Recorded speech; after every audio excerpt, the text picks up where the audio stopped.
Hi friends, నేనైతే ఇప్పుడు పచ్చి రొయ్యలు గుడ్లు వండుతున్నాను.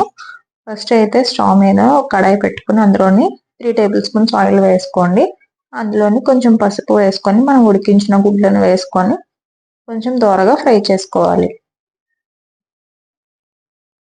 గుడ్లు కొంచెం ఈ విధంగా ఫ్రై అయ్యాక వీటిని పక్కకు తీసుకోండి. తర్వాత అదే ఆయిల్లోని ఒక 2 మీడియం సైజ్ ఉల్లిపాయలని చిన్నగా కట్ చేసుకొని వేసుకోండి. ఉల్లిపాయలు కొంచెం బాగా ఫ్రై అవ్వాలి. ఉల్లిపాయలు ఈ విధంగా ఫ్రై అయ్యాక ఇందులోనే 2 పచ్చిమిర్చిని సన్నగా కట్ చేసుకొని వేసుకోండి.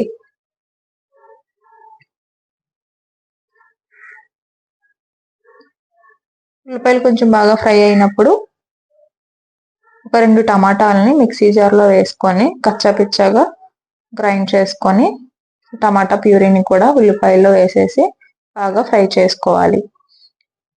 ఇందులోనే 2 టేబుల్ స్పూన్ల అల్లం వెల్లుల్లి పేస్ట్ వేసుకొని పచ్చివాసన పోయేంత వరకు బాగా ఫ్రై చేసుకోండి. తర్వాత 1 కేజీ పచ్చి రొయ్యల్ని శుభ్రంగా వాష్ చేసుకోండి. ఈ విధంగా వాష్ చేసుకున్నాక రొయ్యల్ని ఈ ఉల్లిపాయల్లో వేసేసి ఒకసారి బాగా కలుపుకోండి. ఈ విధంగా కలుపుకున్నాక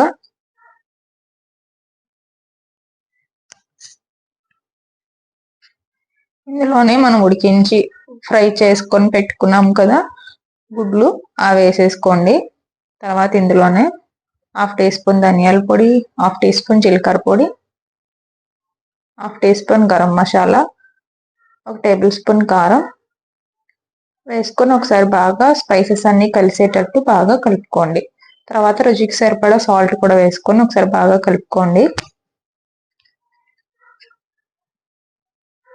ఈ విధంగా కలుపుకున్నాక ఇందులోని మీ గ్రేవీకి తగ్గట్టు వాటర్ వేసుకోండి.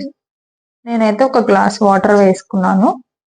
వాటర్ వేసుకొని మరొకసారి కలుపుకొని మీడియం ఫ్లేమ్లోని ఒక 5 నిమిషాల పాటు దగ్గరికి అయ్యేంత వరకు ఉడికించుకోవాలి. ఇలా దగ్గరికి అయ్యాక ఇందులోని సన్నగా కట్ చేసుకున్న కొత్తిమీర వేసుకొని స్టవ్ ఆఫ్ చేసుకొని సర్వ్ చేసుకోండి. చాలా టేస్టీగా ఉంటుంది. మీరు తప్పకుండా ట్రై చేయండి. అలానే వీడియో నచ్చితే లైక్ చేయండి, షేర్ చేయండి. బాయ్.